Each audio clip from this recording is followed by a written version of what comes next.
Thank you for joining me for another episode of Boom and Bust. I'm your host, Tony Clement. I'm here at the News Forum where all voices matter. Well, the whole country is in need of skilled tradespeople to work on thousands upon thousands of infrastructure projects. No province is in greater need than British Columbia, with the effects of devastating floods that have ravaged huge areas of the province. Yet with this need comes controversy, as BC's NDP government recently denied access to bidding on public works by non-trade union individuals. Here to discuss is Jordan Bateman. He is Vice President of the Independent Contractors and Business Association. Welcome, Jordan. Thanks for having me, Tony. Yeah, we're going to get national in due course, but first of all, can you describe the situation in British Columbia with these open shop contractors? Yeah, so 4 years ago, an NDP government was elected in British Columbia after 17 years of free enterprise governments.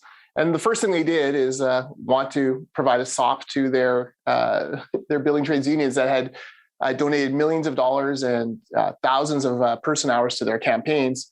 So they brought in what's called a community benefits agreement scheme. And, you and I sit here and go, oh, who wouldn't love community or benefits or agreements? That all sounds wonderful, but it was really just wordsmithing. And what it did is it actually cut out 85% of all construction workers in the province of British Columbia from being able to bid on on certain government projects. And now the government has set up a crown corporation, a whole nother level of bureaucracy, which technically becomes the employer of these union affiliated workers, and then they get farmed out to these various projects. So very complicated scheme. It's driven up the price by about 25% for construction in British Columbia.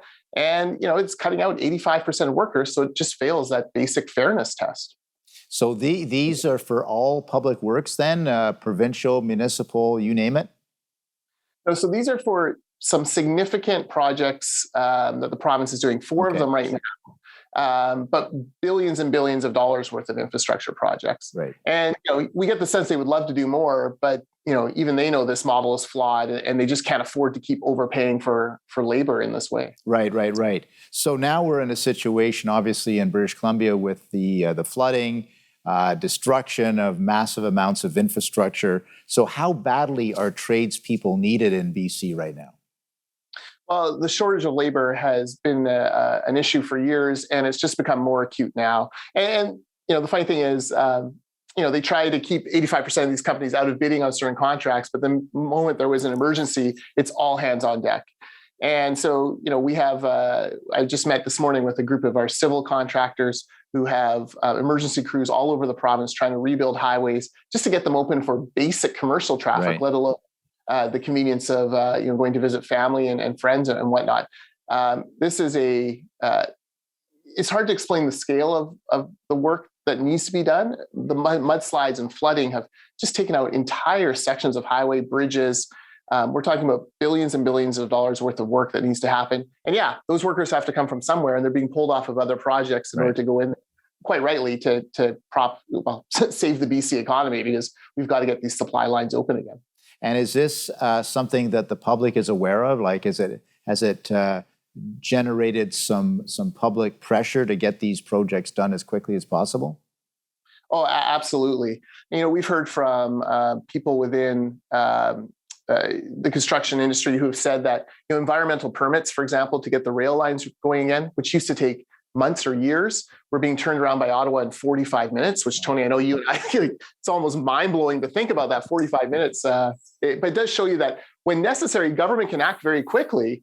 The problem is most of the time they don't feel that impetus to act quickly, and you get bogged down in all of these different things. So the public is acutely aware of it. I mean, just today, British Columbia lifted our gasoline rationing up till now. For the past couple of months, you've only been able to buy 30 liters of gas at a time. That was because the Trans Mountain Pipeline, which the NDP government opposed so vociferously, but suddenly has embraced, because that is the supply of gasoline to the area. That just reopened in the past couple of days. So the supply shortages are real. It shows up in weird places, certain crackers, for example, certain mustard. There was a shortage of mustard for a while, milk, eggs. It's been pretty amazing to see how, for the public to get education in supply chains. Well, our guest is Jordan Bateman. He is the Vice President of the Independent Contractors and Business Association. We're talking about a lot of shortages, but the focus is on the labor shortage. We're going to get right back to that after this brief message. Please stay with us.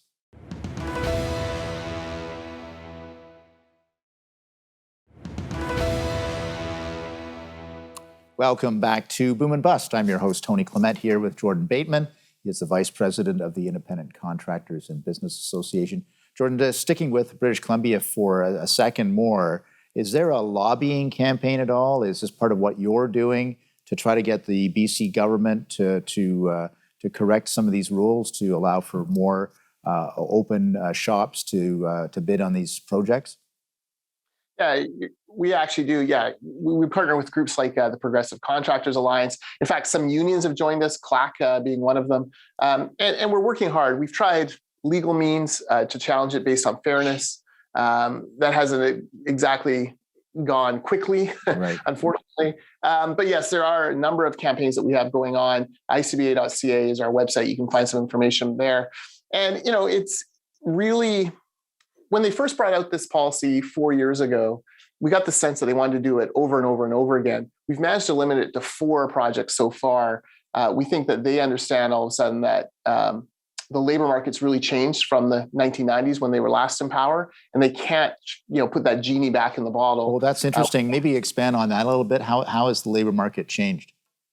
Yeah, so in British Columbia in the 1970s, for example, all construction was union-based, except for maybe a small little bit on individual houses.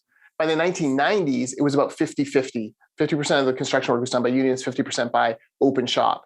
Now it's 85% of all the work is done by open shop and 15% done by the traditional building trades unions. And these open shop companies, some of them are non-union, some of them have progressive unions like CLAC, some have, are employee-owned, they have profit sharing. It's really become the preferred model in construction. So, they went back to this 1990s way of thinking, but, the overall industry had really progressed past that. And I think they found it more challenging than they thought to get those workers back into that 1990s model. Yeah. So has there been any movement from the BC government so far? So the only movement is in that they are not rolling out more projects like this. And, frankly, the stories will continue to emerge of cost overruns, time delays based on this model. When you cut out 85% of potential bidders, the cost goes up. And ultimately, it's the taxpayer who pays the bill. And, the more taxpayers, it's one of those issues, labor models that they don't really think about until it starts affecting affordability, housing, all the different costs, taxes. That's really where we can make the case to the public that this is important. Yeah, I think you raise a good point there. Ultimately, this is the taxpayer who is paying the bill here. So is that part of what you're trying to generate, some pressure from taxpayer groups as well? Yeah, exactly. We're part of a group that has a website, moneywellwasted.ca, which looks at the cost overruns on these certain projects. They'll talk. The BC government will claim it's only 7 or 8% more per project. That actually is false. It's more like 20 or 25%. But on a $2 billion bridge and road project, 25% is a massive cost overrun. That means you can't do other schools, other bridges, other roads, other tunnels. Like, it really limits your buying power because, of course, there's an opportunity cost with every dollar that the government spends. Yeah, and is that 20% number that's documented? You've got some good examples on that front. Yeah, so far, if you go to Money Well Wasted, you'll see a number of them. But yes, we're fairly confident. We're very confident in that number. And in fact, in the past, this was tried in the 1990s by that same NDP government. And again, it was 25. It was even as high as 40% by some estimates on certain projects there. So you cut competition out of a market, prices go up. And we're at a time where affordability is the number one issue we all talk about in British Columbia. And yet government seems blind to the fact that they are a cause of the large amount of unaffordability in BC. I'm going to switch it over a little bit then. Are you aware of, is this a unique situation to British Columbia, or is this something that people face in other provinces as well? Well, they do face it in other provinces. And I know in Ontario, for example, the union influence in construction is still very heavy. They are not 85% open shop like we are in BC. So there is a completely different world there. But I also know that Merit Ontario, which is our counterpart association there, has been doing some very good work, especially on the training side. The Ford government has dedicated earmarked some funds for training, and that's going to help speed up the process of getting more open shop workers into the market. Look, whether you're open shop or union, I'm not bothered if a union company bids and wins a contract fair and square. Right. It's when you're directing work to them in this kind of backroom deal. That's where it gets very distasteful. We're going to continue our conversation after the break with Jordan Bateman. He is the vice president of the Independent Contractors and Business Association, talking about, we started off talking about British Columbia and some of the labor shortages on some of these large infrastructure projects, but of course it's a broader issue than that. Stay with us as we continue this discussion after the break.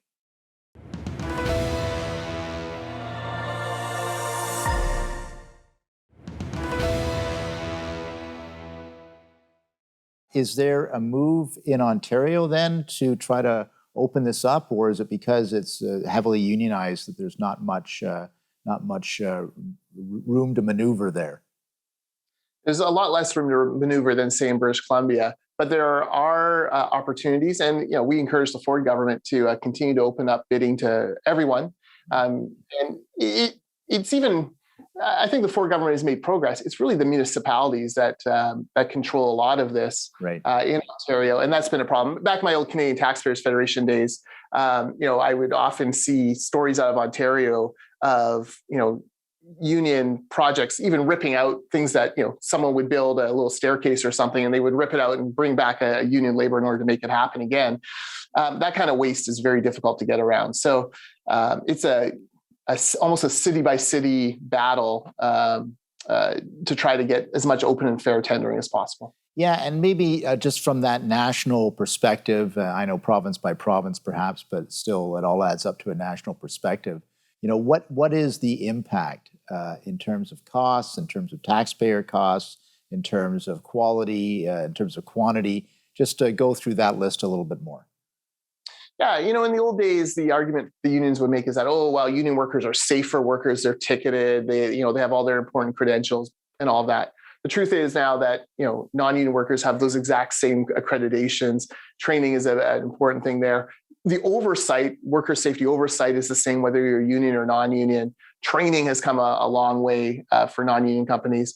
And, the wages and benefits often at non-union companies now are even more than union companies because, of course, it's merit-based. So if you're if you're the top carpenter on your team, your company will do whatever it takes to keep you. They'll pay you more than you would get through the union agreement based on your seniority. So a lot of those arguments have fallen away.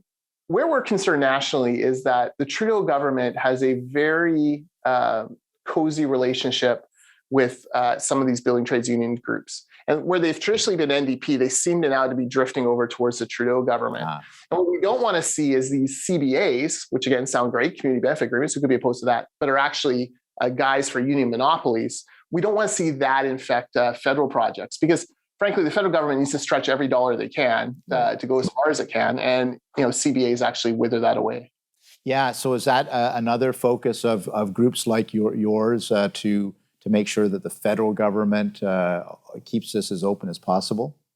Yeah, precisely. So, ICBA here in British Columbia, we have Merit Saskatchewan, Merit Manitoba, Merit Nova Scotia, Merit Ontario. We actually are together have a national group called Merit Canada that goes and tries to educate politicians on, what's happening on the ground. For our 5 provinces, it's about 50% in total are union versus open shop for construction workers. And our message is clear. Look, don't cut anyone out of bidding on a project. Just get the best deal possible for the taxpayers. Right. And we're confident that our businesses can stand up to that test. Is that becoming a topic of discussion as we're looking at a lot of infrastructure projects federally these days. Is that becoming a topic of discussion?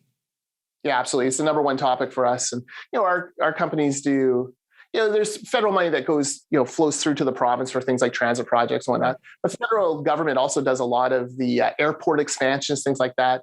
In British Columbia, our companies do a lot of work at YVR, the Vancouver International Airport. So, we're just trying our best to educate non-construction people on the fact that, if you just if you slice off huge parts of the potential bidders, all you're doing is raising your own costs long term. So let's just talk a little bit about solutions then. What kinds of things can be done to help open this process up and also get more skilled trades out there? Yeah, so for more skilled trades, we've done a lot of work on this. And the problem you have is that a lot of provinces and a lot of the trades are still very old school in their mentality as to how they hand out their red seal. So a red seal accreditation is what you get when you're a full licensed construction worker in a various trade. So what they'll do is, in British Columbia, for example, we'll have one school for welders, and it'll be in Vancouver, and wherever you are in the province of British Columbia, you have to basically take time out of your job, come down and do your schooling, and then go back. What we're trying to encourage is more innovative models, more online models. We work with a plumbing school here in Burnaby. They've trained 20,000 plumbers over the past 10 or 15 years. And they've completely changed their model now because of COVID. Instead of bringing people to them, they now actually print 3D models, send them to their apprentices across the province. And, they have on-demand classes where, they're working at their kitchen table on these little kits, learning these different trades. We're just going to take a brief break. Jordan, hold that thought. It's an important one, and I do want to get back to that, but we're just going to take a brief break for commercial. We'll be right back.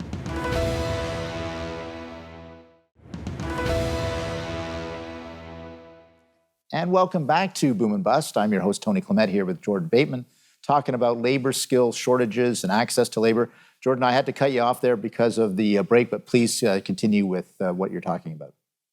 Yeah, well, the mantra for us is more spaces, more spaces, more spaces. Find as many different ways to train folks in the communities where they are through using online and other means. Don't make them take time off work to come down and train. Let them do it as part of their overall work flow. And you'll get a lot more of these folks who have worked in the industry for a long time, writing their Red Seal test and getting their accreditation.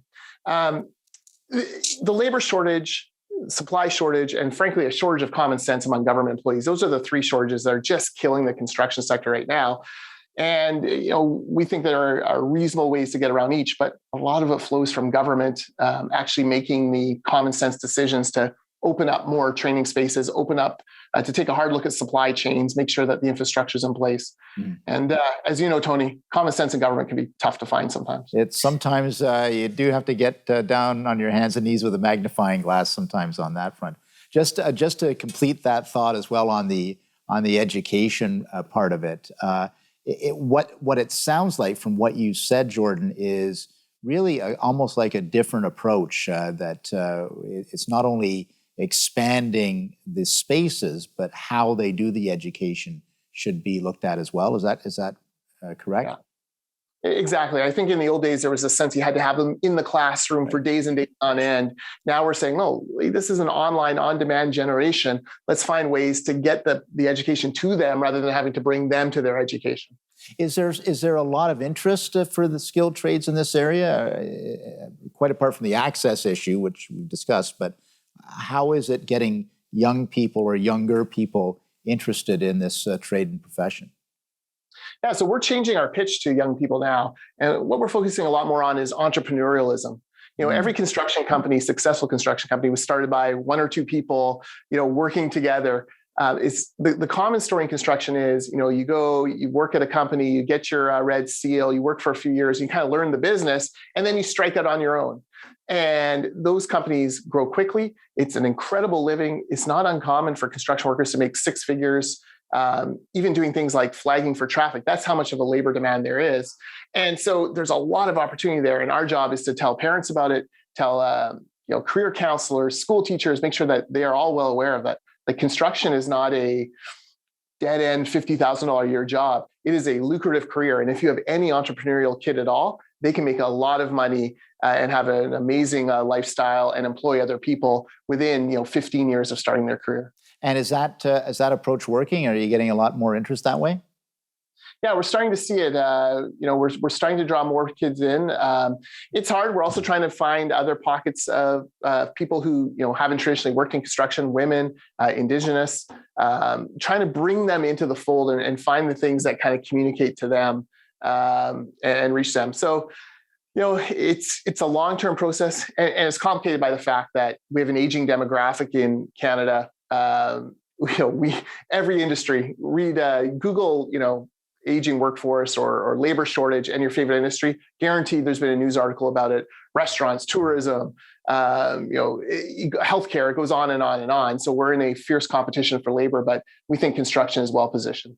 And part of it, I guess, from what you're saying, because you are kind of your own boss, is that kind of the appeal that after a while you can, I'm not saying you can set your own hours, but you at least have a lot more control in your life and your lifestyle. Is that right? Yeah. As you progress through your career, you do gain that autonomy. And if you're very good at your job, it's amazing what the companies will do to keep you and to make sure that you're feeling empowered and whatnot. And like I said, we have very successful construction companies here in British Columbia. They were all started by one or two, men or women who were working on the ladder, learned the trade, and then saw their chance and took it. And it is pretty amazing to see that kind of entrepreneurial path unfold in construction. Well, Jordan Bateman, our time is up, but really interesting to chat with you about this and wish you every success with the type of advocacy that you're doing. Thank you very much, Tony. And Merry Christmas to you and all your viewers. And Merry Christmas to you too.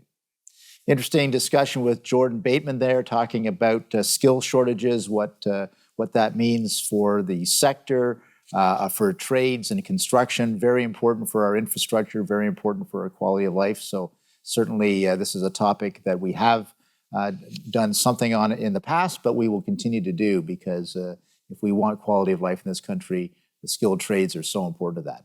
Thanks for watching.